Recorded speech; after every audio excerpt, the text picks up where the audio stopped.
We have understood now what is Coulomb's law and force between charges. अब ये बड़ा interesting topic है, electrostatic field intensity. Electrostatics का question जो है मेजरली तीन चीज़ें पे आते हैं: field intensity, potential energy, potential difference, है ना। तो थोड़ा ध्यान देना इसमें। ये जो इंटेंसिटी है बड़ा एक निराला फिजिकल क्वांटिटी है। इसका तीन डिफरेंट डेफिनेशंस है। एक कूलम्ब्स लॉ से आता है, एक गॉस लॉ से आता है, और दूसरा आता है from the concept of conservative nature of electrostatic field, that is from the concept of potential as potential gradient, negative potential gradient. खैर, आज हम इसका पहला डेफिनेशन को समझने की कोशिश करेंगे। I prepared some notes for you people, जिसमें मैं सब कुछ इसमें इलेक्ट्रोस्टैटिक फील्ड इंटेंसिटी के बारे में लिखा हूँ। मैं समझा दूंगा सारा चीज़, मैं समझा दूंगा आपको सारा चीज़, और फिर हम लोग आगे बढ़ेंगे। तो यहाँ पे देखो लिखा है, E at a point in an electric field is the net force. It is the net force. Is the net force experienced by a +1 coulomb charge located at that point. तो पहले चीजों को हम समझने की कोशिश करते हैं। क्या कह रहा है ये? कह रहा है कि अगर आपको इलेक्ट्रिक फील्ड पता करना है, फील्ड इंटेंसिटी, कहीं पर इलेक्ट्रिक फील्ड है, आपको कैसे पता चलता है? जैसे मान लो किसी एक रीजन में आप एक मास लेके जाओगे और उसके ऊपर कोई फोर्स आया तो आप कहोगे वहाँ पर ग्रेविटेशनल फील्ड है। Suppose you take a piece of magnet और देखोगे कि उसके ऊपर कुछ फोर्स आया तो आप कहोगे वहाँ पर मैग्नेटिक फील्ड है।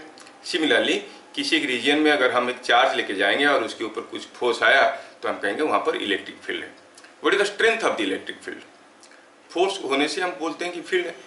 तो जो फोर्स है, कितना तगड़ा फोर्स है, what is the strength, what is the magnitude of that force, that gives you idea about the strength of the electric field. अगर थोड़ा सा वीक फोर्स आया तो हम कहेंगे वीक इलेक्ट्रिक फील्ड है, स्ट्रांग फोर्स आया तो स्ट्रांग इलेक्ट्रिक फील्ड है ना।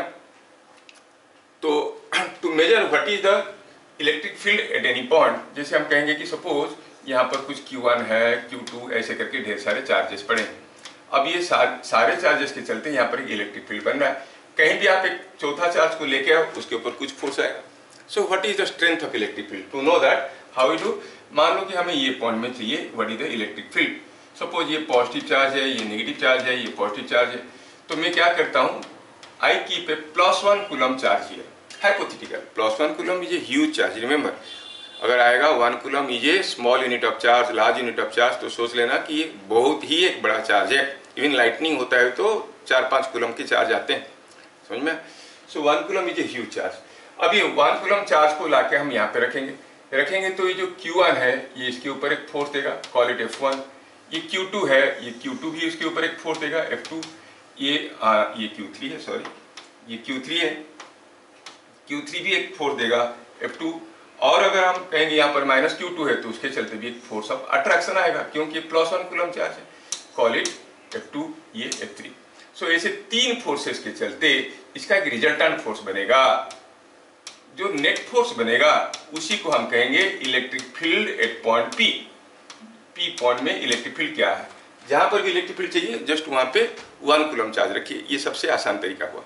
किसी भी पॉइंट में आपको इलेक्ट्रिक फील्ड इंटेंसिटी पूछा गया, just keep a 1 coulomb charge and see the net force on it. Whatever is the net force, that is the electric field at that point. समझ में आया?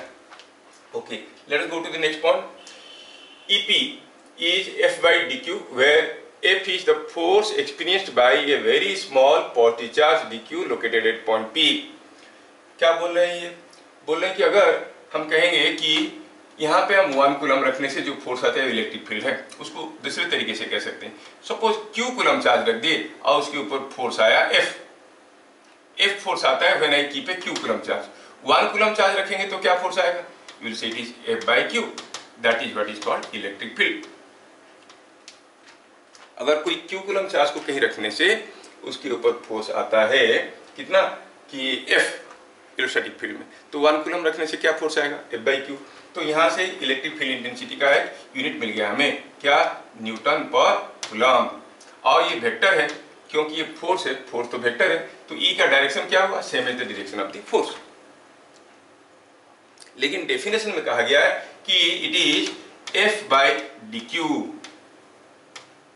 मतलब अगर डी क्यू एक छोटा सा चार्ज है, उसके ऊपर एक फोर्स आया F, तो इलेक्ट्रिक फील्ड हो जाएगा F बाई डी क्यू। छोटा सा चार्ज क्यों लेते हैं, थोड़ी देर में हम जब इंडक्शन पढ़ेंगे तब देखेंगे।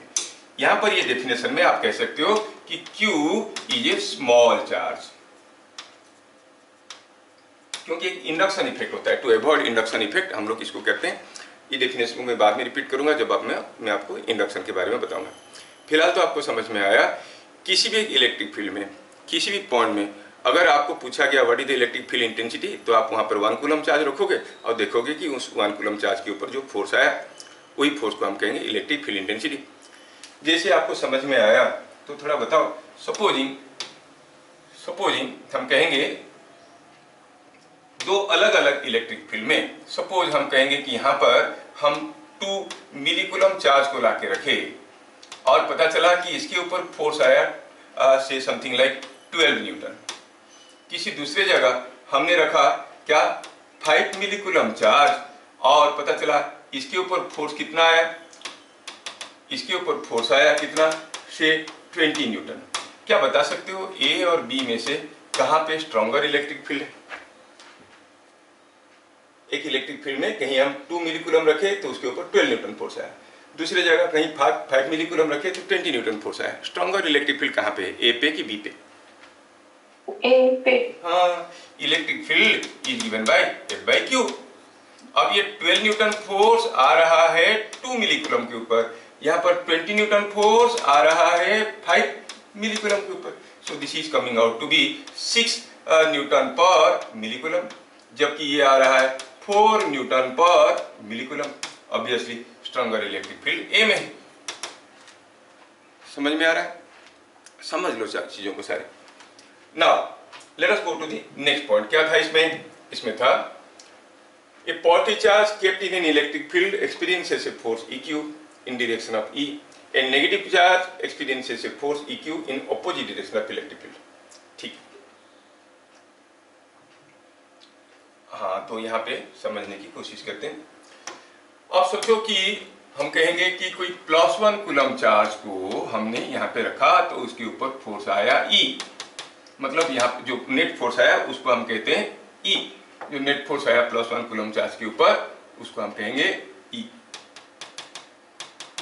अच्छा, 1 कूलम रखने से फोर्स आता है E, और वैसे भी हम अभी देख चुके हैं कि E is equal to F by Q, अभी देख चुके हैं। तो F का वैल्यू क्या हो गया, F is coming out to be E into Q. क्या मतलब है इस स्टेटमेंट का? मतलब कहीं अगर इलेक्ट्रिक फील्ड E है, वहां पर हमने कुछ Q कूलम का चार्ज रखेंगे तो उसके ऊपर फोर्स आएगा EQ। अभी जो Q कूलम का चार्ज हम रख रहे हैं, ये पॉजिटिव चार्ज भी हो सकता है, नेगेटिव चार्ज भी हो सकता है कि नहीं? अगर पॉजिटिव चार्ज है तो डायरेक्शन ऑफ फोर्स क्या होगा? By multiplying a positive quantity here, direction of force will be same as E। और अगर ये नेगेटिव चार्ज होगा तो ये क्वांटिटी नेगेटिव हो जाएगा, मतलब फोर्स का डायरेक्शन E का डायरेक्शन का ऑपोजिट हो जाएगा। कोई एक वेक्टर है F, उसके साथ अगर पॉजिटिव क्वांटिटी मल्टीप्लाई करेंगे तो बनेगा 2F, direction will remain same. अगर नेगेटिव क्वांटिटी मल्टीप्लाई करेंगे, सपोज हम -2 मल्टीप्लाई किए तो vector will be -2F which will be in the opposite direction, है कि नहीं?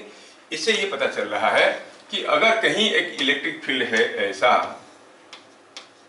ऐसा इलेक्ट्रिक फील्ड में अगर हम +Q कूलम की चार्ज को रखेंगे तो उसके ऊपर क्या फोर्स आएगा, EQ।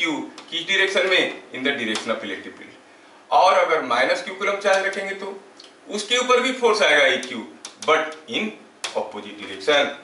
से positive charge experiences a force in the direction of electric field, negative charge experiences a force in the opposite direction of electric field। कितना फोर्स? दोनों EQ फोर्स ही पाते हैं। क्या बात समझ में आया? Next point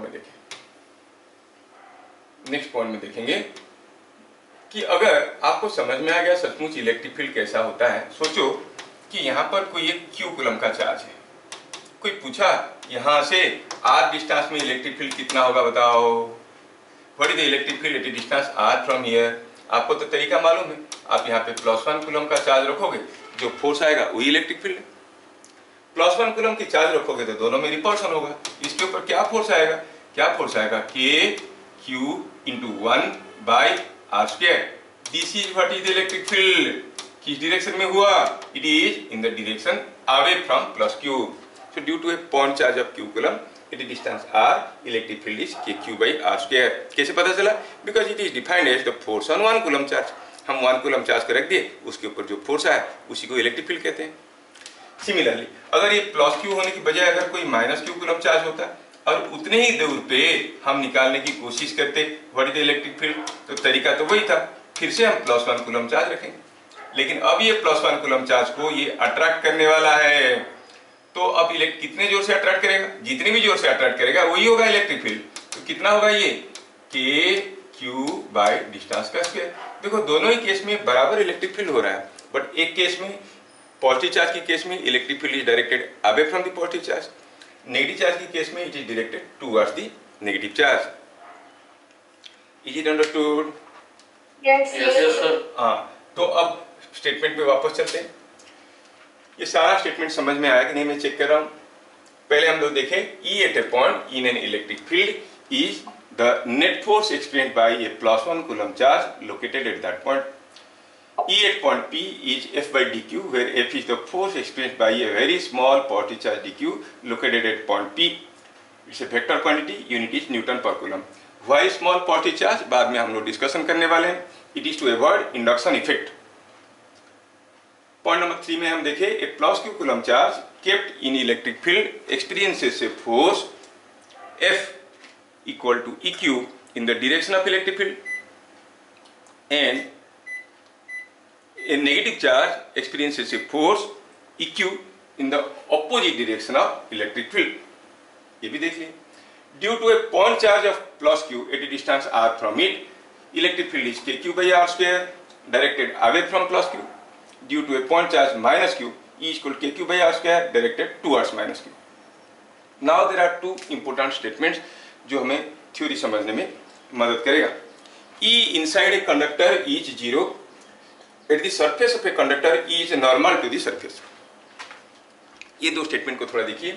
E inside a conductor is 0 and at the surface of a conductor E is normal to the surface. ये काफी न्यूमेरिकल सॉल्विंग में मदद करता है। कैसा हुआ, क्या हुआ, लेट अस सी। हम बात कर रहे हैं अब E inside a conductor 0 होता है। सपोज हम कहेंगे कि here is a piece of conductor, ठीक है, और पता चला कि यहाँ पर आप कोई चार्ज लाके रखे। आप जानना चाहते हो कि what will be the electric field at the और इनसाइड द कंडक्टर कहीं भी। आप देखोगे शुरू में इसके चलते कुछ इलेक्ट्रिक फील्ड यहाँ पे बनेगा। ये जो चार्ज है उसके चलते इलेक्ट्रिक फील्ड कैसे होता है? Directed away from this. तो हम कहेंगे कि सपोज हम ये कंडक्टर को ऐसा एक इलेक्ट्रिक फील्ड में ले आए हैं। अब अंदर क्या होगा? ये जो इलेक्ट्रिक फील्ड है उसका टेंडेंसी क्या है? टू रिपेल और push the positive charges and to attract the negative charges. Every positive charge experiences a force in the direction of electric field. Every negative charge experiences a force in the opposite direction of electric field. शुरू में ये जो external electric field है ये इसके अंदर से तो जाएगा, लेकिन यहाँ पर एक कंडक्टर होने के कारण इसके जो फ्री इलेक्ट्रॉन्स है they will experience A force in this direction. और जैसे ये इलेक्ट्रॉन इसको फोर्स पा के छोड़ जाएगा तो पॉजिटिव चार्ज के ऊपर फोर्स आएगा in this direction. So due to this electric field इसके जो फ्री इलेक्ट्रॉन्स है, फ्री इलेक्ट्रॉन क्यों है? क्योंकि कंडक्टर है। इंसुलेटर होता तो नहीं होता, डाइलेक्ट्रिक होता तो नहीं होता, ये कंडक्टर है। कंडक्टर के जो इलेक्ट्रॉन्स होते हैं valence electrons, they are lightly bound to the nucleus. से अपने न्यूक्लियस को छोड़ के भाग के आ जाएंगे किस डायरेक्शन में? In the opposite direction of electric field. अब ये इलेक्ट्रॉन यहाँ पर आया, लेकिन जैसे ये इलेक्ट्रॉन यहाँ पे आया वैसे ही ये पॉजिटिव चार्ज बन गया, ये रिपल्सन पाया और यहाँ पर पॉजिटिव चार्ज आया। Similar process continues. You find negative charges come like this to this end and positive charges appear, equal amount of positive charges appear at the other end. These charges are called induced charges. समझ में? अब क्या हुआ? सोचो तो ये जो induced charge है खाली इनके बारे में सोचो। अगर यहाँ पर माइनस क्यू चार्ज हुआ, क्योंकि जितना तो इलेक्ट्रॉन आया उतना तो पॉजिटिव चार्ज गए, तो यहाँ पर प्लस क्यू चार्ज हुआ। सोचो कि यहाँ पर कोई एक माइनस क्यू कूलम का चार्ज है और यहाँ पर कोई प्लस क्यू कूलम का चार्ज है। ये बीच वाले जोन में इलेक्ट्रिक फील्ड कैसे होगा? पॉजिटिव चार्ज के लिए away from the positive charge, negative charge के लिए टुवर्ड्स द नेगेटिव चार्ज, मतलब ये पॉजिटिव चार्ज, ये नेगेटिव चार्ज, दोनों के लिए जो इलेक्ट्रिक फील्ड बनेगा वो कुछ इस डायरेक्शन में बनेगा, है कि नहीं। तो क्या हो गया, ये जो चार्जेस अपीयर किए, हमारा जो एक्सटर्नल इलेक्ट्रिक फील्ड था वो ऐसे था, लेकिन जो हमारा अभी इलेक्ट्रिक फील्ड बन रहा है due to the induced charges, ये जो इंड्यूस्ड चार्जेस के लिए जो इलेक्ट्रिक फील्ड बन रहा है, सॉरी एक्सटर्नल, ये इंड्यूस्ड चार्जेस के लिए जो इलेक्ट्रिक फील्ड बन रहा है वो उल्टा बन रहा है। This is E due to the induced charges. जब तक external electric field induced electric field से ज्यादा होगा, more and more charges will come to the two ends and you will find the strength of the induced field is also increasing. एक समय आएगा जब ये इसको कैंसिल कर जाएगा, फिर अंदर क्या इलेक्ट्रिक फील्ड बन जाएगा, induced electric field, external electric field, दोनों एक दूसरे को कैंसिल करके आपको मिलेगा अंदर और कोई इलेक्ट्रिक फील्ड नहीं है, सिर्फ यहाँ पे कुछ चार्ज है, यहाँ पे कुछ चार्ज। क्या बात समझ में आया? Yes, sir. तो inside a conductor net electric field is zero. Remember, in an electrostatic field कैसा भी शेप का एक कंडक्टर रखो, इलेक्ट्रिक फील्ड अंदर जीरो होगा। It may be a hollow one, it may be a solid one, इससे कोई फर्क नहीं पड़ता है। सॉलिड कंडक्टर हो तब भी जीरो होगा, होलो कंडक्टर हो तब भी जीरो होगा। तो स्टेटमेंट क्या था, E inside a conductor is zero, ये हमें समझ में आया। दूसरा स्टेटमेंट क्या था, E at the surface of a conductor is always normal to the surface. बस खाली इसमें याद ये रखना है कि inside, E inside is zero. क्यों? क्योंकि कौन कैंसिल कर रहा है, एक्सटर्नल इलेक्ट्रिक फील्ड को इंड्यूस्ड इलेक्ट्रिक फील्ड। ये कौन है, इंड्यूस्ड इलेक्ट्रिक फील्ड, और ये एक्सटर्नल इलेक्ट्रिक फील्ड, ये दोनों एक दूसरे को कैंसिल कर रहे हैं, इसलिए net electric field inside becomes zero. ठीक है। अच्छा, अब सोचो कि हम कहेंगे कि यहाँ पे कोई पीस ऑफ कंडक्टर था और उसको हम कोई एक ओब्लिक इलेक्ट्रिक फील्ड में अप्लाई करते हैं। मान लो कि मैं ऐसा एक टेढ़ा इलेक्ट्रिक फील्ड अप्लाई करता हूँ। आप कहोगे सर अभी तो सरफेस में जो इलेक्ट्रिक फील्ड बनेगा वो नॉर्मल टू दी सरफेस नहीं है। मैं प्रूव करना चाहता हूँ कि जो इलेक्ट्रिक फील्ड होगा at the surface it will be always normal to the surface. Statement में वही दिया गया है। अब देखो, ये जो इलेक्ट्रिक फील्ड है, ये जो इलेक्ट्रिक फील्ड है, इसका दो कंपोनेंट है। क्या क्या दो कंपोनेंट है? एक है आपका टैंजेंशियल कंपोनेंट, दूसरा है आपका नॉर्मल कंपोनेंट। ई का एक नॉर्मल कंपोनेंट रहेगा और एक टैंजेंशियल कंपोनेंट रहेगा। Tangential component means tangent to the surface of the conductor. अब ये नॉर्मल कंपोनेंट के लिए क्या होगा, अभी तो थोड़ी देर पहले हम देखे, अंदर जीरो हो जाएगा, ये इलेक्ट्रिक फील्ड यहाँ पे खत्म हो जाएगा, it will go like this. तो उसके बारे में हमें पता चल चुका है। अब देखना है कि टैंजेंशियल कंपोनेंट के लिए ये जो कंपोनेंट है टैंजेंशियल कंपोनेंट, इसके चलते जो नेगेटिव चार्जेस होंगे, ये जो कंडक्टर है उसके सरफेस में जो नेगेटिव चार्जेस है वो किधर जाएंगे, टुवर्ड्स लेफ्ट और टुवर्ड्स राइट।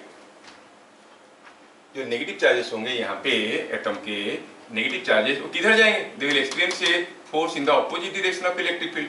तो नेगेटिव चार्जेस यहाँ पर आने लगेंगे और जो पॉजिटिव चार्जेस बनेंगे वो यहाँ पे बनेंगे। अब इनके चलते भी एक इलेक्ट्रिक फील्ड होने लगेगा, इनके चलते भी एक इलेक्ट्रिक फील्ड होगा। हम जानते हैं कि कोई पॉजिटिव और नेगेटिव चार्ज के बीच में, कोई पॉजिटिव और कोई नेगेटिव चार्ज के बीच में किसी पॉइंट में जो इलेक्ट्रिक फील्ड होता है वो अलोंग द लाइन, वो किस डायरेक्शन में होता है, पॉजिटिव चार्ज के लिए इस डायरेक्शन में, नेगेटिव चार्ज के लिए इस डायरेक्शन में, दोनों के लिए मिलके इस डायरेक्शन में, पॉजिटिव टू नेगेटिव चार्ज। इसका मतलब ये जो पॉजिटिव चार्ज आया, ये जो नेगेटिव चार्ज आया, उनके चलते एक इलेक्ट्रिक फील्ड बनेगा। कौन सा electric field? That is the electric field due to the charges induced on the surface. ये इलेक्ट्रिक फील्ड ये टैंजेंशियल कंपोनेंट को कैंसिल कर जाएगा। बच गया कौन? Only normal component. बाहर टैंजेंशियल कंपोनेंट कैंसिल हो गया, अंदर नॉर्मल कंपोनेंट कैंसिल हो गया।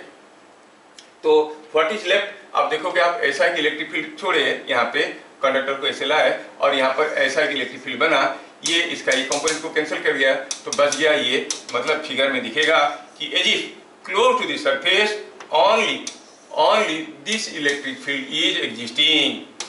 तो आप कहोगे electric field at the surface of the conductor is always normal to the surface. क्या मैं समझा पा रहा हूँ? Yes, sir. मैं क्या बहुत जल्दी जल्दी बोल रहा हूँ कि और थोड़ा धीरे धीरे बोलना चाहिए? ठीक है। ठीक है, बाद में रोना मत, कहोगे तो स्लो स्लो पढ़ाएंगे। ठीक है, तो अब हम फिर से वापस चलते हैं वो सारे स्टेटमेंट में जो हम अभी डिस्कशन कर चुके हैं।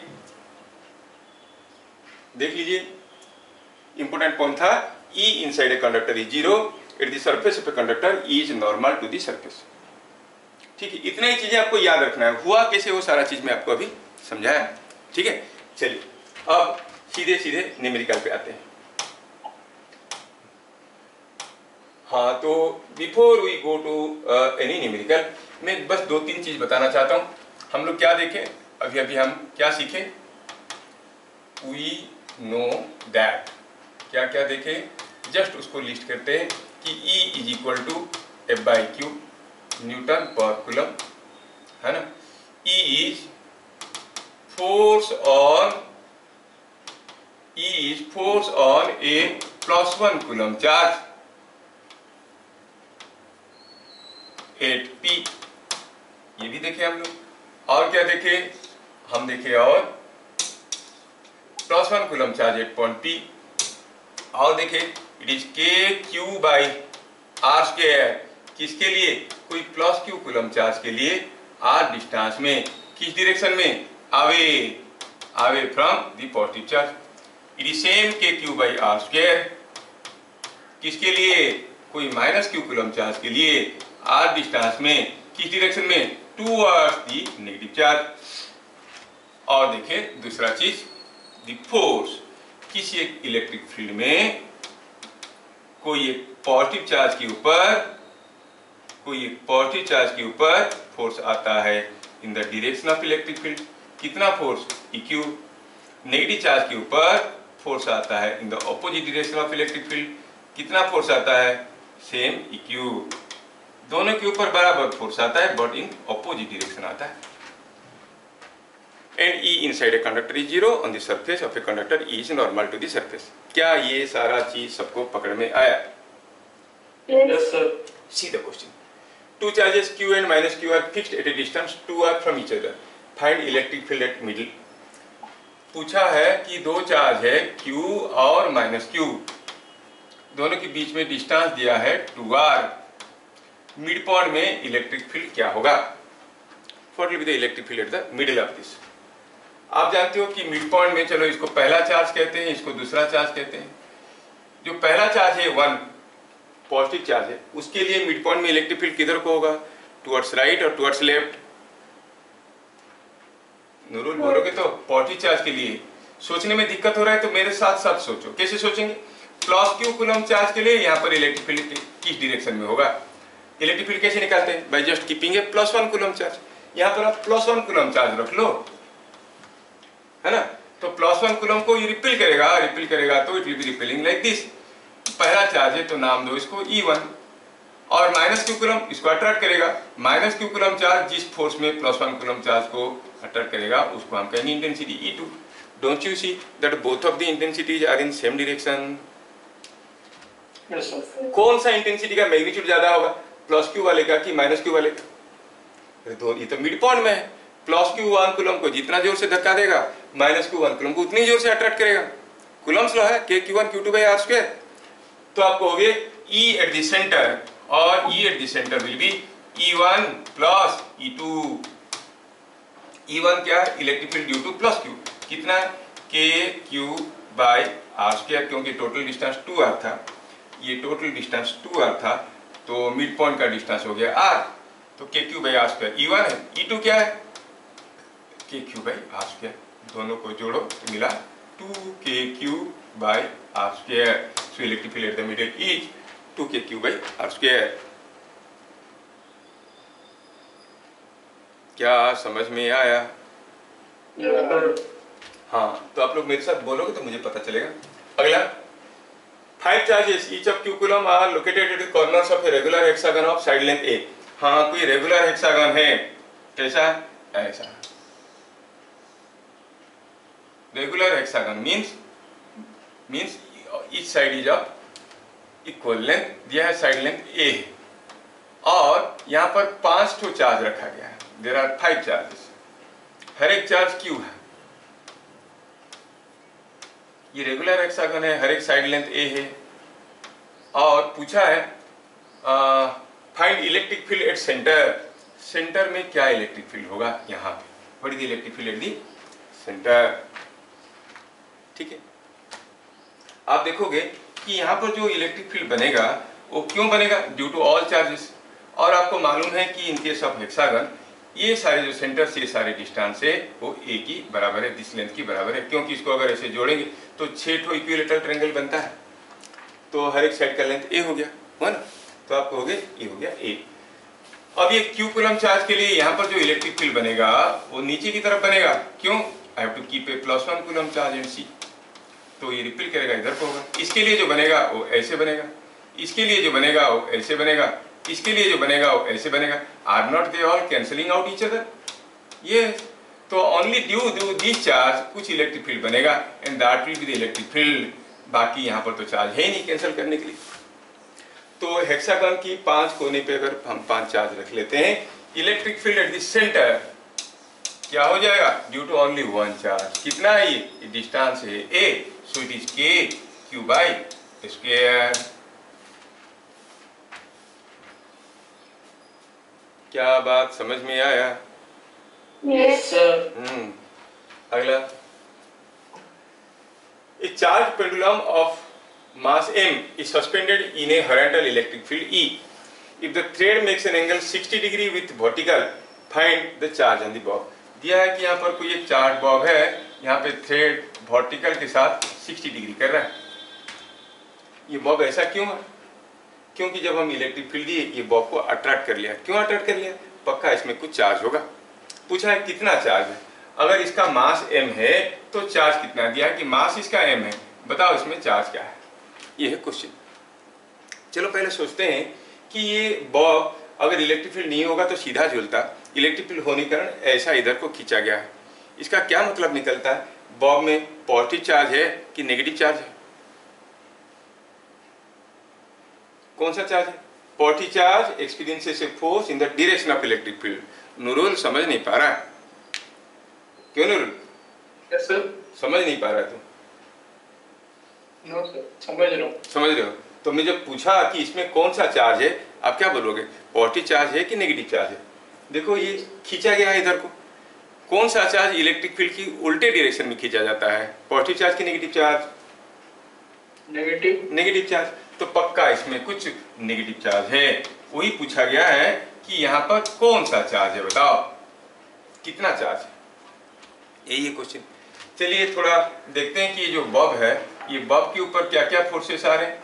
एक तो इलेक्ट्रिक फील्ड खींच रहा होगा, अगर नेगेटिव चार्ज है तो फोर्स कितना होगा, E इंटू क्यू, और इसका अपना वेट भी तो होगा mg, और यहाँ पर कोई एक थ्रेड है जिस थ्रेड का टेंशन भी तो दिया है जो कि वर्टिकल के साथ 60 डिग्री एंगल कर रहा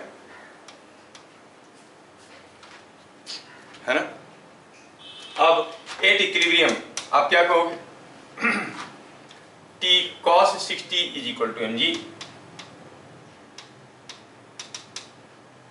upward force is equal to downward force, और sigma Fy is equal to 0, T इधर का that is T sin 60 is equal to EQ। तो डिवाइड करें, cos 60 is 1/2, sin 60 is √3/2, so it is coming 1/√3 is equal to mg by EQ. So what is Q? Q is mg by √3e. So what is the charge on the bob? Charge on the bob है -q, कितना है, -mg by √3 times e. So the charge on the bob is -mg by √3e. आया समझ में? Yes. चलिए दोनों को divide कर दिए। जब डिवाइड कर दिए दोनों को तो t कैंसिल हो गया, cos 60 by sin 60, cos 60 by sin 60 होता है 1/√3, है ना, that 1/√3 equal mg by EQ। यहाँ से हम q को इधर ले आए तो माइनस q क्या हो गया, माइनस q हो गया -mg by √3e। What is the charge on the Bob, -mg by √3। ये माइनस साइन बहुत इंपॉर्टेंट है। ये कहाँ से पता चलता है, क्योंकि the bob is pull to this direction. अगर ये बॉब ऐसे आने की बजाय इधर को रहता तो हम कहते हैं पॉजिटिव चार्ज, आंसर वही आता, लेकिन चार्ज हो जाता है mg by √3। लिखने में कुछ गड़बड़ हो गया है क्या? √3 ऊपर होगा। हाँ √3 ऊपर होगा, वही मैं देख रहा था। तुम लोग बोलते हो कि नहीं बोलते हो?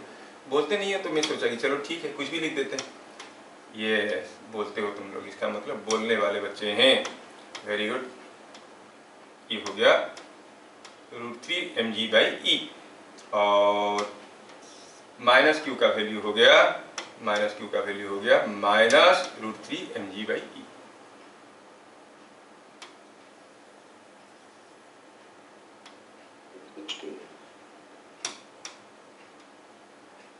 आया समझ में? क्लियर। चलिए आगे बढ़ते हैं। A particle of mass m and charge q was released from rest in a uniform electric field E. Find the distance moved by particle at the end of 2 seconds. कोई एक छोटा सा पार्टिकल है जिसका मास m है और charge q है, इसको किसी इलेक्ट्रिक फील्ड में छोड़ दिया गया। बोला बताओ 2 सेकंड में कितना दूर भागेगा? वो तो बहुत सिंपल है। रिलीज फ्रॉम रेस्ट मतलब initial velocity was 0। What was the acceleration is force by mass. Force क्या है? eq। मास क्या है? m दिया हुआ है। टाइम कितना दिया है? 2 सेकंड। कितना दूर जाएगा? ut plus half a t square. ut तो 0 है, half eq by m, t का वैल्यू दिया है 2 सेकंड तो इंटू 2 का square, so it is coming out to be 2eq by m. So the distance moved in at the end of 2 seconds is 2eq by m in respective units, whatever unit given, क्योंकि eq m का यहाँ per unit नहीं दिया है। क्या बात समझ में आया? Yes sir. अगला ये क्वेश्चन को देखिए तो, a charged oil drop of mass m is held stationary in air in a vertically downward electric field.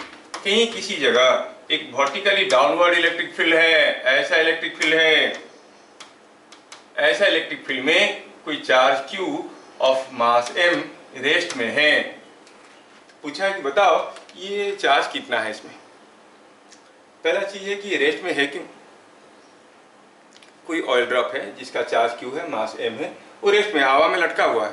कैसा इलेक्ट्रिक फील्ड में? ऐसे एक vertically downward uniform electric field में। अब ये चार्ज ड्रॉप गिर क्यों नहीं रहा है? गिरेगा क्यों? क्योंकि उसका वेट इसको खींच रहा है, उसको गिरना चाहिए।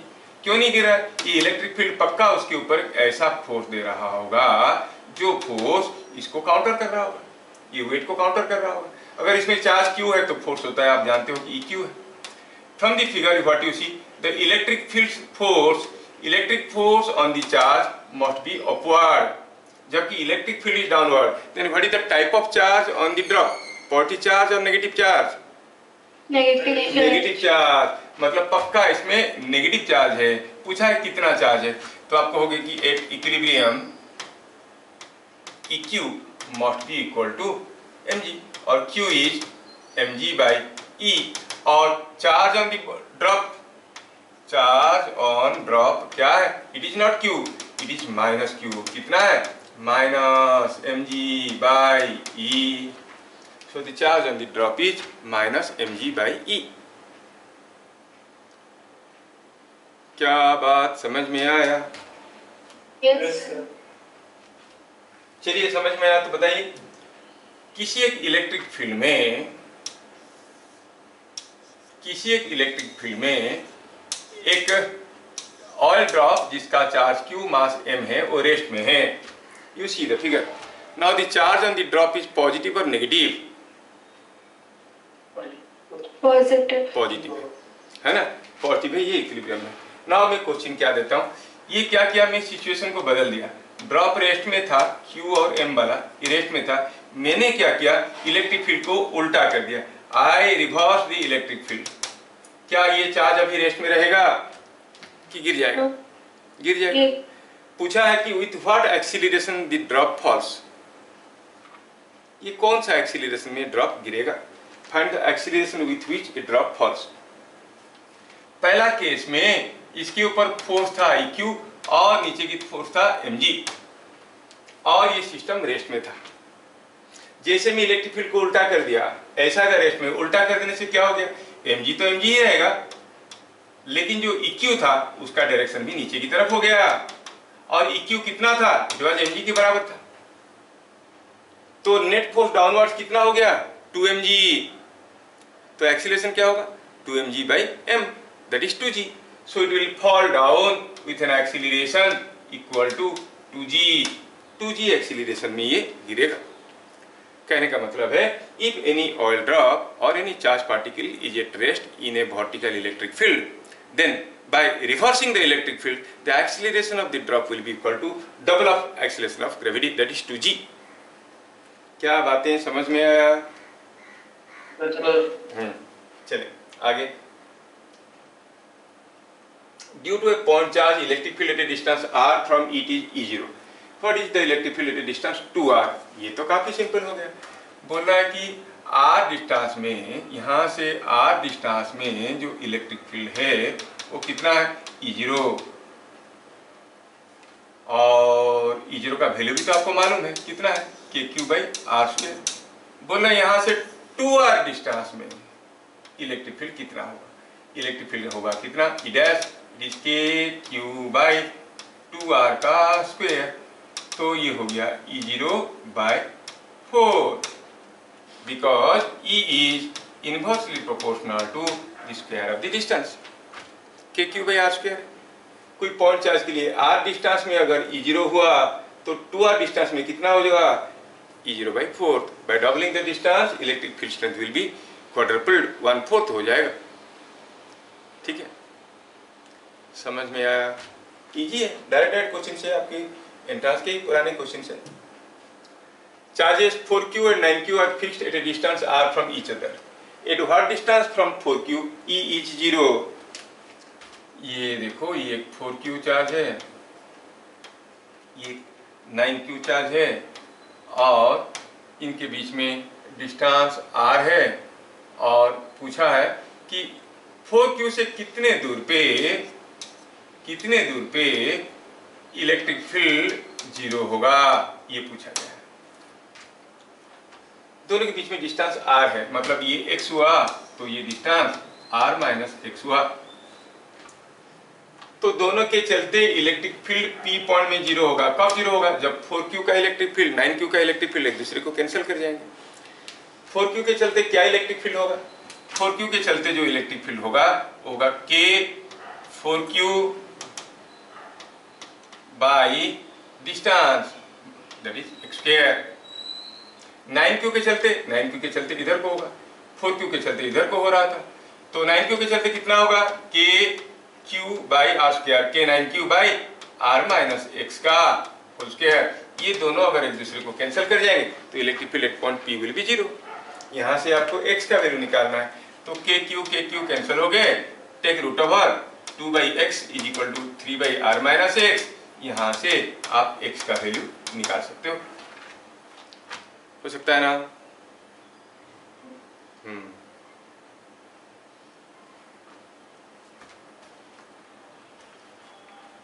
देख लो, सिंपल क्वेश्चन है। Through practice will only you learn. क्योंकि मैं थ्योरी बताता हूँ तो थ्योरी को थोड़ा सुन लोगे, समझ लोगे तो फिर कर पाओगे। Practice makes a man, not only man, also a woman perfect. ठीक है, अब ये क्वेश्चन देखिए, तो अगेन एक सिमिलर क्वेश्चन दिया है। ये -4q है, ये 9q है। -4q and 9q are fixed at a distance r from each other. At what distance from -4q E is 0? -4q से कितने दूर पे इलेक्ट्रिक फील्ड 0 होगा? पहले सोचे और बताए कि इलेक्ट्रिक फील्ड कहाँ पे 0 होगा, कौन से रीजियन में इलेक्ट्रिक फील्ड 0 होगा? इन रीजियन 1 और रीजियन 2 और रीजियन 3। जहां पे +1 कूलम चार्ज को रखेंगे तो नेट फोर्स 0 होगा। अगर बीच में रखेंगे कोई +1 कूलम चार्ज को तो क्या इसके ऊपर नेट फोर्स 0 होगा? नहीं, -4q अट्रैक्ट करेगा, +9q रिपेल करेगा, नेट फोर्स यहाँ पर तो 0 हो नहीं सकता, नॉट पॉसिबल। अच्छा, इधर रखेंगे तो 9q इसको रिपेल करेगा, -4q अट्रैक्ट करेगा। यहाँ पर दोनों फोर्स एक दूसरे के ऑपोजिट दिख रहे हैं, फिर भी 9q के नजदीक है तो the force will B stronger. बड़ा वाला चार्ज का पास में जो इलेक्ट्रिक फील्ड बनेगा उसको छोटा वाला चार्ज दूर से कैंसिल नहीं कर सकता है कि नहीं? तो यहाँ पे भी पॉसिबल नहीं। Then where is the possible reason?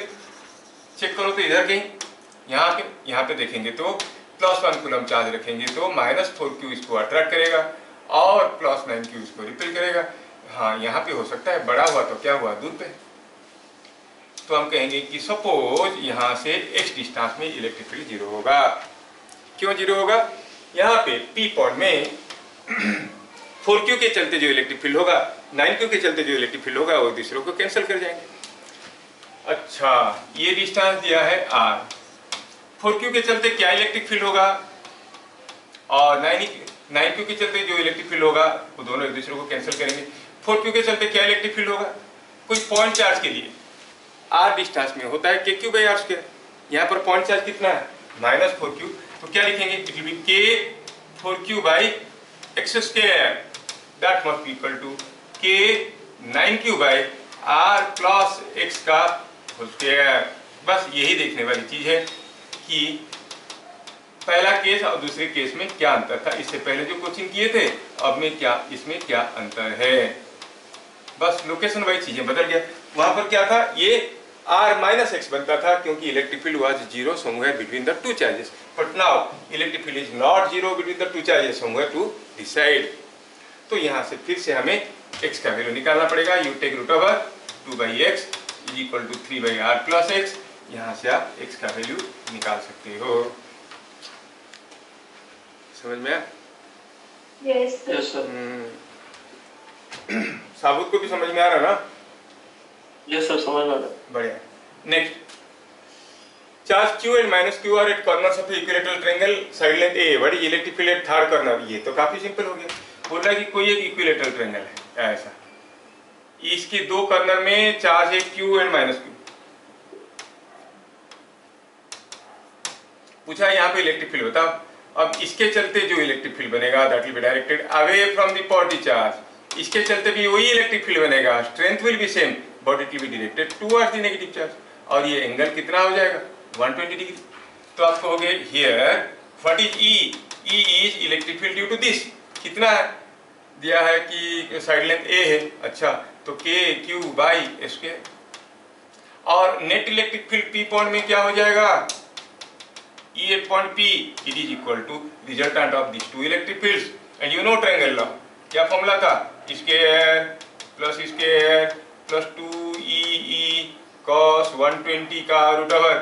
If you calculate, it is same as E. cos 120 होता है -1/2। -1/2 हो गया तो ये हो गया minus square, 2 square minus square हो गया स्क्वायर, √. हो गया E. That means electric field at the third corner is going to be kq/2। आया समझ में? Yes sir. Next, two charges each of q coulomb are located at a0 and -a0.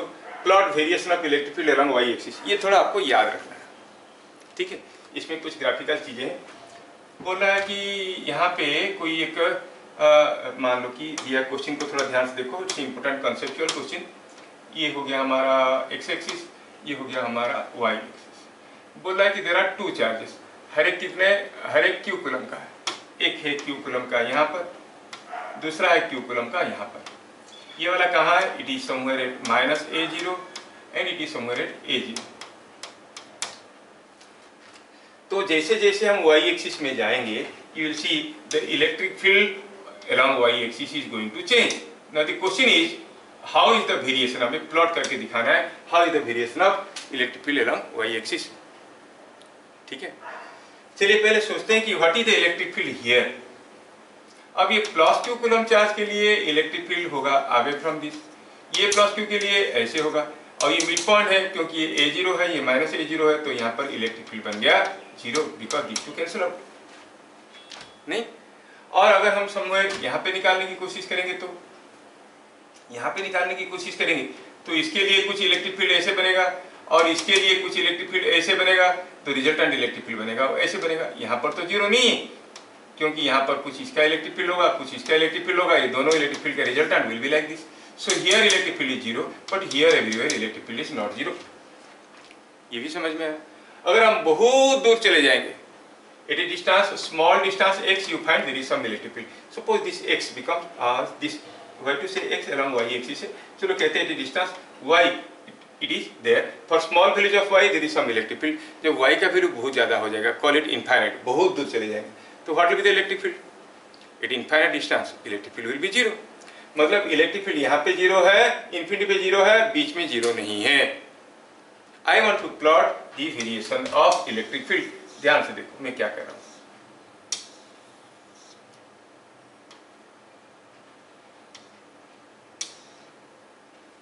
चलिए मैं plot करना चाहता हूँ वेरिएशन ऑफ इलेक्ट्रिक फील्ड को। कैसे?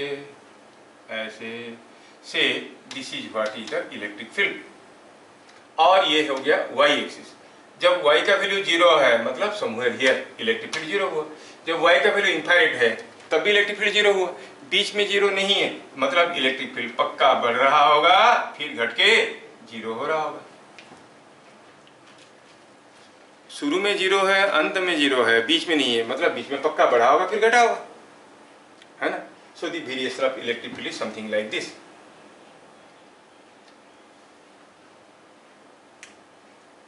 क्या बातें समझ में आया?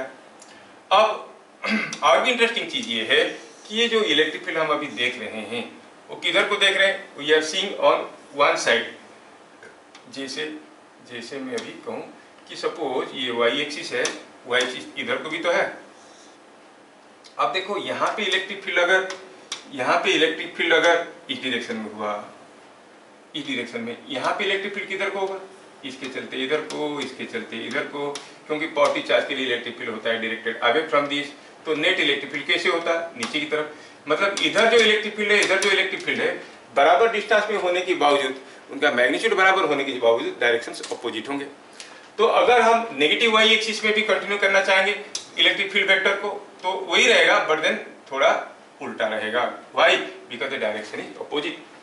पॉजिटिव y डायरेक्शन में ऐसा रहेगा, नेगेटिव y डायरेक्शन में ऐसा रहेगा। ठीक है। The variation of electric field along y axis will be like this. और एक्स्ट्रा पॉइंट के लिए आप याद रख सकते हो ये जो इलेक्ट्रिक फील्ड है वो कहाँ पे मैक्सिमम होगा मालूम है? जस्ट याद रखो, कोई आपको पूछेगा नहीं। It is at a distance a/√2। यहाँ पर ये -a/√2। ये प्रूव कर सकते हैं, but proof is not required. Remember, E will be maximum at a distance a/√2 from the centre. मतलब जब y का वैल्यू यहाँ से ये डिस्टेंस कितना है? a/√2। तो आपको होगी यहाँ पर जो नेट इलेक्ट्रिक फील्ड होगा वो मैक्सिमम होगा। Electric field will be maximum at a distance a/√2 from the centre of the two charges. क्या बात समझ में आया? Yes.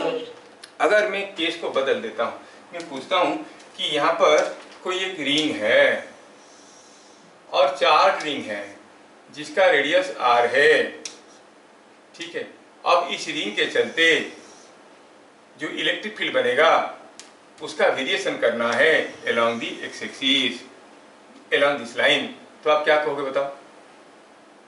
You want to draw the electric field due to this charge ring. तो आप कहोगे कि इलेक्ट्रिक फील्ड चार्ज रिंग के लिए सेंटर में क्या होगा? जीरो। कोई रिंग है तो इसको आप कंसीडर कर सकते हो ना, ये दो चार्ज है, ये दो चार्ज है, ये दो चार्ज है। ये दोनों चार्ज के लिए जहां पर जैसा इलेक्ट्रिक फील्ड होगा इन दोनों के लिए भी ऐसा ही होगा, इन दोनों के लिए वैसे ही होगा। इन दोनों के लिए जितना डिस्टेंस में मैक्सिमम होगा, अभी थोड़ी देर पहले देखे a/√2 डिस्टेंस में, इन दोनों के लिए भी वही होगा। इसका मतलब variation of electric field is going to be same. इधर को ऐसे, इधर को ऐसे। कितने दूर पे? ये तो जो चार्ज है उनके बीच में डिस्टेंस r/2r है, तो यहाँ पर बन जाएगा r भाई, यहाँ पर क्या लिखा मैं? a/√2 लिखा ना? हाँ, a/√2 सही लिखा हूँ। It is r/√2। It is distance r/√2। Electric field will be maximum. Plot the variation of electric field due to a charge ring. It will be like this. क्या बातें समझ में आ रहा है? Yes, sir. क्योंकि ring can be considered as a combination of number of pair of equal charges, है ना? ठीक। तो हमने इलेक्ट्रिक फील्ड के बारे में काफी कुछ चीजें अभी देखा। अभी और एक इंटरेस्टिंग चीज ये हुआ कि why we consider electric field E को हम क्यों कंसीडर करते हैं as F/Q where Q is small। ऐसा क्यों कंसीडर करते हैं, थोड़ा यहाँ पे बता देते हैं। सपोज हम कहेंगे कि यहाँ पर कोई एक कंडक्टिंग बॉल है, चार्ज क्यू का, चार्ज क्यू का कंडक्टिंग बॉल है। हमें यहाँ पे इलेक्ट्रिक फील्ड पूछा गया और हम जानते हैं अपना तरीका कि हम यहाँ पे +1 कूलम चार्ज रखेंगे, देखेंगे इसके ऊपर क्या फोर्स आ रहा है, और हम जानते हैं कि +1 coulomb charge is a huge charge, इसके चलते भी इलेक्ट्रिक फील्ड बनेगा। और थोड़ी देर पहले हम लोग डिस्कशन किए थे, तो यहाँ पर नेगेटिव चार्जेस इंड्यूस हो जाएंगे और यहाँ पर पॉजिटिव चार्जेस इंड्यूस हो जाएंगे। तो ये जो +1 कूलम चार्ज है, इसके ऊपर ये जो +q है फोर्स तो देगा, लेकिन ये नेगेटिव चार्ज भी उसको अट्रैक्ट करेगा। तो ये नेगेटिव चार्ज फोर्स कैलकुलेशन में टांग अड़ाएगा। +q के चलते इसके ऊपर जो फोर्स आ रहा है वो इलेक्ट्रिक फील्ड है, लेकिन जब हम फोर्स मेजर करने जाएंगे, ये नेगेटिव चार्ज है इसके बगल में, वो इसको खींचने की कोशिश करेंगे, फोर्स को हम प्रॉपर्ली एक्सपीरियंस नहीं कर पाते हैं।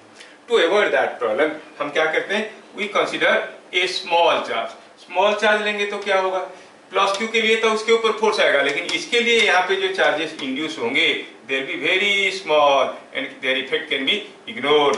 So whatever force you will get, it is only due to this +q coulomb charge. इसलिए हम लोग छोटा सा चार्ज लेते हैं और देखते हैं कि इसके ऊपर अगर फोर्स F आया तो इलेक्ट्रिक फील्ड बन गया F/q। So why in the definition of E equal to F/q, q must be a small charge? Why the test charge? ये जो q है इसको क्या कहते हैं, टेस्ट चार्ज और probe charge. Why the probe charge must be small? To avoid induction effect। ठीक है, ऐसे रीजनिंग क्वेश्चंस आते हैं तो आपको समझ में आना चाहिए Q must be small to avoid induction effect, otherwise इसके चलते इसमें कुछ चार्ज इंड्यूस हो जाएगा और उन दोनों के बीच में भी फोर्स एस्टैब्लिश हो जाएगा। ठीक है, let us next electrostatic lines of flux. Electrostatic lines of flux किसको कहते हैं, ठीक है, सारे पॉइंट को एक बार देख लेंगे। तो कोई इलेक्ट्रिक फील्ड में इलेक्ट्रोस्टैटिक लाइंस ऑफ फ्लक्स हम किसको कहेंगे, लाइंस ऑफ फ्लक्स का दूसरा नाम है lines of force. Lines of flux is same as line of force. इसका मतलब है line of action of force. जैसे हम कहेंगे कोई बॉडी के ऊपर अगर हम कहेंगे कि ऐसा कोई एक फोर्स आ रहा है, ग्राफिकल फॉर्म में दिया है, तो फोर्स का डायरेक्शन हुआ ऐसे, मैग्नीट्यूड हुआ ऐसे, और लाइन ऑफ एक्शन क्या है, लाइन ऑफ एक्शन मतलब कौन से लाइन पे ये एक्ट कर रहा है, it is acting along this line. ये जो फोर्स है अलोंग दिस लाइन एक्ट कर रहा है, the line of action of the force. ठीक है, अभी अगर कोई एक पार्टिकल यहाँ पे रखा हुआ है, ये पार्टिकल को मान लो कि एक small piece of paper, very small piece of paper, very small piece of paper is there on sea beach. मान लो कि समंदर किनारे रेत के ऊपर हम ये छोटा सा एक स्मॉल पीस ऑफ पेपर को रखें और चलो सोचते हैं कि उसके साथ कोई एक थ्रेड ऐसे लगा हुआ है। अब आप क्या करोगे, इस थ्रेड को यहाँ से खींचोगे, तो जैसे आप यहाँ से खींचोगे व्हाट विल ऑब्जर्व कि ये जो पीस ऑफ पेपर है बहुत हल्का फुल्का है, वो ऐसे ऐसे चलते चलते चलते चलते ऐसे चलते चलते चलते चलते आपके पास आ जाए। Obvious, because it is a small piece of paper. अगर ये कोई स्मॉल पीस ऑफ पेपर नहीं होता, मान लो कि कोई स्टील नॉट बोल्ट है, एक बोल्ट है जो कि मासिव है, जैसे आप इसको खींचोगे it will not exactly follow the same path, ये कुछ दूसरे रास्ते में आने लगेगा बिकॉज ऑफ द इनर्शिया। वो उसी रास्ते में नहीं आएगा जिधर से थ्रेड आ रहा था। पहला केस में when it was a piece of paper, the paper was moving along exactly along the path of the thread। मतलब आप थ्रेड को यहाँ पे खींचे, थ्रेड इसको इधर खींचा, ये इधर खींचा, ये इधर खींचा। So these are the different line of forces acting on the mass of piece of paper on the way। तो ये पेपर पहले ऐसे जाएगा क्योंकि थ्रेड कंटिन्यूसली इधर से ही खींचेगा और इसका कोई मास नहीं है, तो ये ऐसे खींचते खींचते खींचते खींचते ऐसे ले आएगा। दैट मीन्स जब ये यहाँ पर हुआ पेपर के ऊपर फोर्स ऐसे था, यहाँ पर हुआ फोर्स ऐसे था, यहाँ पर हुआ फोर्स ऐसे था, तो सारे पॉइंट का फोर्स को अगर हम किस डायरेक्शन पे था उनको लाइन को जोड़ देंगे तो हमें पाथ ऑफ दी पार्टिकल पता चल जाएगा। कहने का मतलब है कोई अगर एक मासलेस पार्टिकल है तो it will always tend to move in the direction of force. Massive particle, after it gains some velocity, it gains inertia, it deviates from the direction of force। अब वापस चलते हैं, what is lines of flux। किसी एक electric field में हम जानना चाहते हैं कि how are the forces acting. अगर हम कोई एक मासलेस चार्ज पार्टिकल को, एक मासलेस पॉजिटिव चार्ज पार्टिकल को छोड़ देते हैं किसी इलेक्ट्रिक फील्ड में, मासलेस पॉजिटिव चार्ज पार्टिकल छोड़ देते हैं, तो ये जिस रास्ते में जाएगा that is what is called line of action of the electric field force और लाइन्स ऑफ फ्लक्स। अगर ये मासलेस नहीं है, उसका कुछ मास है, तो it will not follow the same path. तो लाइन्स ऑफ फ्लक्स को हम कैसे डिफाइन करेंगे? It is the path followed by A massless charge particle, massless positive charge particle released in an electric field from rest. अगर कोई एक massless positive charge particle को rest में छोड़ दिया जाता है, रेस्ट से छोड़ा जाता है, U=0 में छोड़ा जाता है किसी की इलेक्ट्रिक फील्ड में, जिस रास्ते में जाएगा उसको हम कहते हैं line of action of the forces और लाइन्स ऑफ फ्लक्स। क्या बात समझ में आया? तो लाइन्स ऑफ फ्लक्स का मतलब हुआ पार्टिकल मस्ट बी मासलेस। इसका मतलब ये पार्टिकल जब यहाँ पर होगा उसके ऊपर फोर्स इधर को होगा, जब यहाँ पर होगा फोर्स इधर को होगा, यहाँ पर होगा तो फोर्स इधर को होगा। It will move in this path. अगर ये मासलेस नहीं है तो it will not follow exact path. ये हुआ इंपॉर्टेंट क्वेश्चन। आया समझ में? तो अगर हम कहेंगे कि ये लाइन्स ऑफ फ्लक्स है तो ठीक है, कोई लाइन्स ऑफ फ्लक्स के लिए दूसरा पॉइंट क्या था? They emanate from a positive charge. देखो पहला पॉइंट लिखा हूं मैं, these are the family of curves representing all possible paths through which a massless charge particle would move when released from rest in an electric field. ये charge particle क्या होना चाहिए? Massless होना जरूरी है। It must be massless. कोई massless charge particle जिस रास्ते में जाएगा उसी को हम कहते हैं lines of flux. Point number 2 क्या हुआ? They emanate from a positive charge. Emanate means come out and terminate in a negative charge and they never form closed loop। क्या मतलब हुआ इसका? मतलब हुआ ये कि अगर हम कहेंगे कि यहाँ पर कोई एक पॉजिटिव चार्ज है, यहाँ पर कोई एक नेगेटिव चार्ज है, और हम कहें कि यहाँ पर हमें कोई मासलेस चार्ज पार्टिकल को, पॉजिटिव चार्ज पार्टिकल को छोड़ देंगे, तो ये इसको रिपेल करेगा, ये उसको अट्रैक्ट करेगा, उन दोनों का रिजल्टेंट, क्योंकि ये दूर पे है ये पास पे, तो आप देखोगे ये जो चार्ज पार्टिकल है इसका अट्रैक्शन छोटा सा रहेगा, इसका रिपल्शन बड़ा सा रहेगा, रिजल्टेंट कुछ ऐसे रहेगा। तो this charge particle will eventually move in a path like this, और जैसे जैसे इधर आएगा it will be pulled towards the negative charge. Similarly ऐसे आएगा तो it will be pulled towards the negative charge, इधर से आएगा it will be pulled towards the negative charge. पहले पॉजिटिव चार्ज से दूर और नेगेटिव चार्ज की तरफ, क्योंकि it is the path followed by A massless positive charge. तो क्या देख रहे हैं हम? Lines of flux are coming out from a positive charge and ending at the negative charge. They emanate from a positive charge and they terminate in a negative charge. Interesting बात हुआ कि एक जगह से शुरू होते हैं, दूसरी जगह खत्म होते हैं। They never form close loops. ऐसा नहीं हो सकता कि कोई लाइन्स ऑफ फ्लक्स यहाँ से स्टार्ट हुआ और यहीं पे आके खत्म हो गया। They never form close loop. ऐसा केस पॉसिबल नहीं है। वही लिख रहे हैं हम, यहाँ लिख रहे हैं कि they emanate from a positive charge and terminate at a negative charge, they never form closed loop। क्या बात समझ में आया? सेकेंड बेच की बीच वाली लड़की नाश्ता बिना किए आ गई, देखो उसका पूरा जान निकल गया। कोई उसको कुछ खिलाओ या फिर सलाइन वलाइन है तो दो वहां पे। she cannot keep her neck straight, मतलब गया, मुड़ गया। They never intersect each other।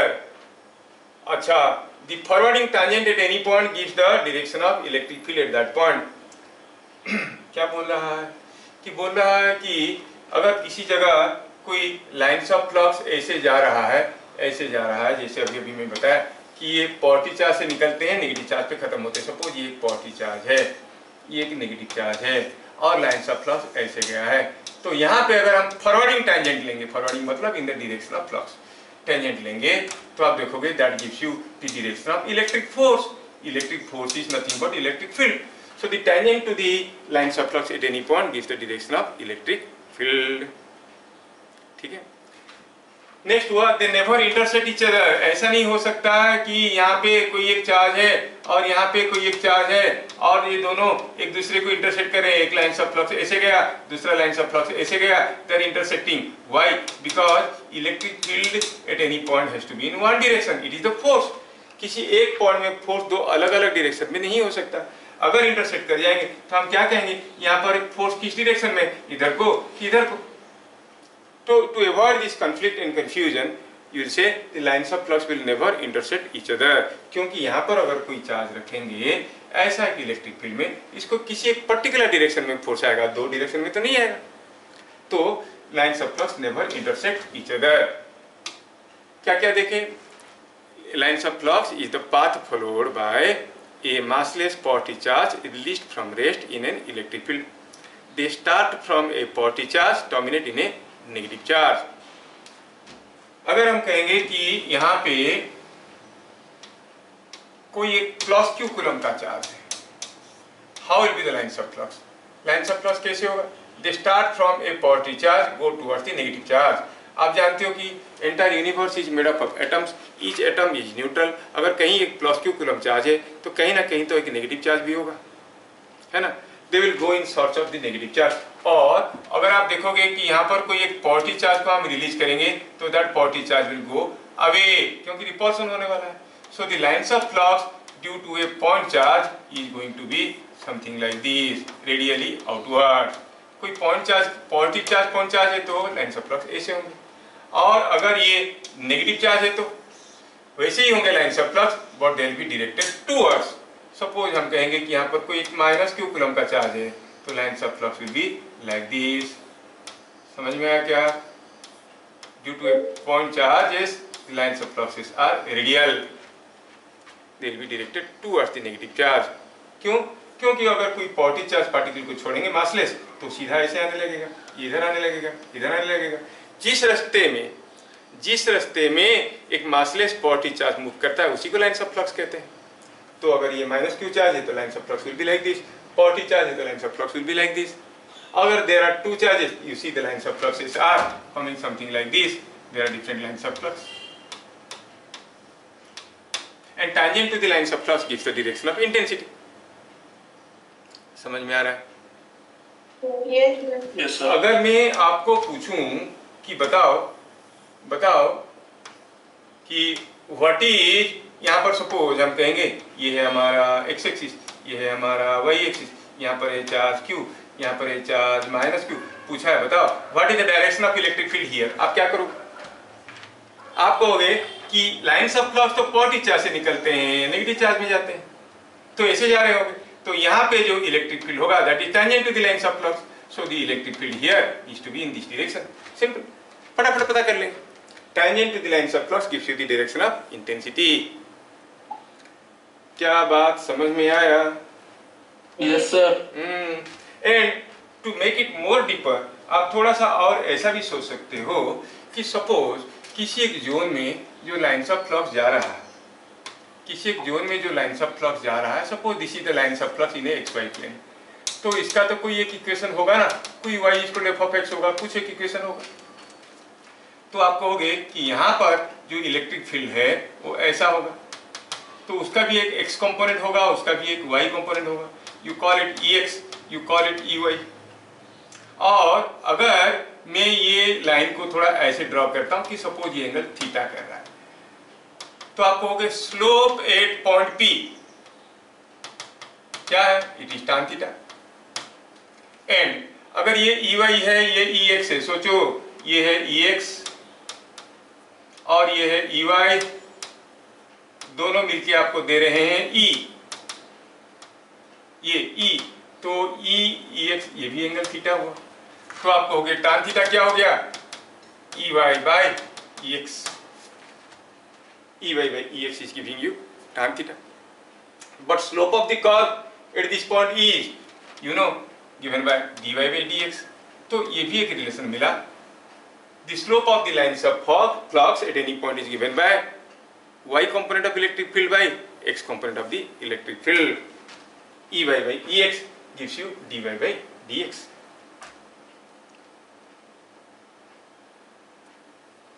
समझ में आ रहा है? Yes, sir. Yes, sir. ठीक, चलिए नेक्स्ट पॉइंट में हम लोग क्या देखें, देखिए ये they can not enter to a conductor, they are normal to the surface of a conductor. ये तो हम लोग अभी अभी देख चुके हैं। कैसे? हम देखें कि inside a conductor the electric field is zero, inside a conductor electric field is zero, मतलब inside the conductor there is no force on a positive charge और नेगेटिव चार्ज। तो inside the conductor lines of flux क्या होगा? Zero, है ना, क्योंकि जहां पर lines of action of force होगा वहीं पे तो लाइंस ऑफ फ्लक्स होगा। तो lines of flux can not enter into A conductor. Moreover हम लोग ये भी देखें कि electric field at the surface of a conductor is normal to the surface, electric field is normal and electric field is tangent to the lines of flux, मतलब lines of flux is always normal to the surface of a conductor. Lines of flux को हम perpendicular draw करेंगे, sorry lines of flux को tangent draw करेंगे, that gives you the direction of electric field. अगर वो electric field conductor की surface को perpendicular है, जैसे हम कहेंगे यहाँ पे मान लो कि इलेक्ट्रिक फील्ड ऐसा है, मतलब यहाँ पे जो लाइंस ऑफ फ्लक्स होगा वो ऐसे ही होगा, क्योंकि उसका tangent must be normal, tangent must be in the direction of electric field. The tangent to the lines of flux gives the direction of electric field. मैं समझा रहा हूँ कि कंफ्यूज कर रहा हूँ आप लोग को? समझ में आ रहा है?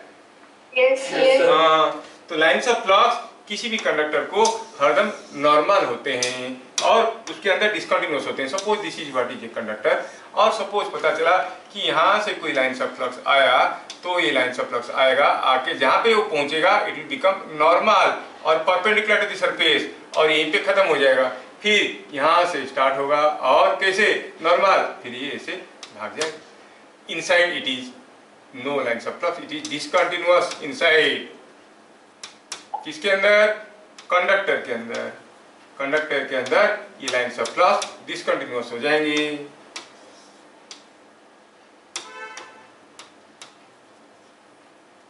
Discontinuous inside, they cannot enter into the conductor and they are always normal to the surface of a conductor. समझ में आया? Yes, sir. आगे चले देखें। Draw lines of flux, 3 lines of flux associated with a conducting sphere kept in a uniform electric field। ये मैं figure बना के दिखा दिया हूँ। यहाँ पर से 3 लाइन्स ऑफ फ्लक्स आ रहे थे, कोई एक कंडक्टिंग स्फीयर रखा गया, कैसे जा रहा है देखो, ये तो आया सीधा कि यहाँ पर खत्म हो गया, यहाँ से गया। ये दूसरा आया, लेकिन यहाँ पर पहुंचते पहुंचते ये परपेंडिकुलर टू द सरफेस बन गया। यहाँ पर देखो निकला भी तो ऐसे ही निकला। Are you getting? This is a piece of conducting sphere. Conducting sphere lines of flux ऐसे आए, ये सीधा आया, यहाँ पर कट गया, यहाँ से निकल गया आगे। आपको हो गए अंदर there is no electric field, there is no electric field inside, there is no electric field inside the conductor, there is no electric field inside the conductor. ये कंडक्टर है, मैं दिखा रहा हूं आपको। हाँ, ये जो कंडक्टर है अंदर इलेक्ट्रिक फील्ड क्या हो गया? Zero, there is no lines of flux. Lines of flux आके यहाँ पे खत्म हुए और इधर से निकल के गए। They are normal to the surface and discontinuous inside the conductor. ठीक है, नेक्स्ट हुआ in alpha particle. Last question है, देख लो। An alpha particle released from rest in an electric field will move along the lines of flux, true or false? आप जानते होंगे कि alpha particle क्या है, बताओ तो? एक डबली आयोनाइज्ड हीलियम न्यूक्लियस है। कोई हीलियम न्यूक्लियस का दोनों हीलियम एटम का अगर दोनों इलेक्ट्रॉन को निकाल देंगे, क्या बच जाएगा? एक न्यूक्लियस जिसमें 2 प्रोटॉन 2 न्यूट्रॉन है। So it's quite heavy one.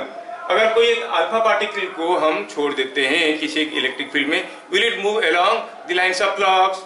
Heavy है तो ये मासलेस होता तो इट मूव करता है along the lines of flux. आपकी मेडिकल एंट्रेंस की क्वेश्चन है, if an electron and alpha particle both are released in an electric field, which one will move along the lines of flux? Electron का mass negligibly small है, it can move, but think about the alpha particle, it can not move. तो statement दिया है, an alpha particle released from rest in an electric field will move along lines of flux. तो statement हो गया false. क्या बात समझ में आया सबको?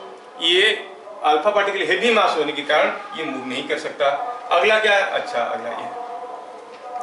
तो यहाँ पर हम लोग लाइंस ऑफ फ्लक्स और इलेक्ट्रिक फील्ड इंटेंसिटी के बारे में काफी कुछ चीजें देखें। Rest of the things we shall see in the next class. फिर मिलेंगे अगले क्लास, तब तक के लिए जय हिंद। जय हिंद सर।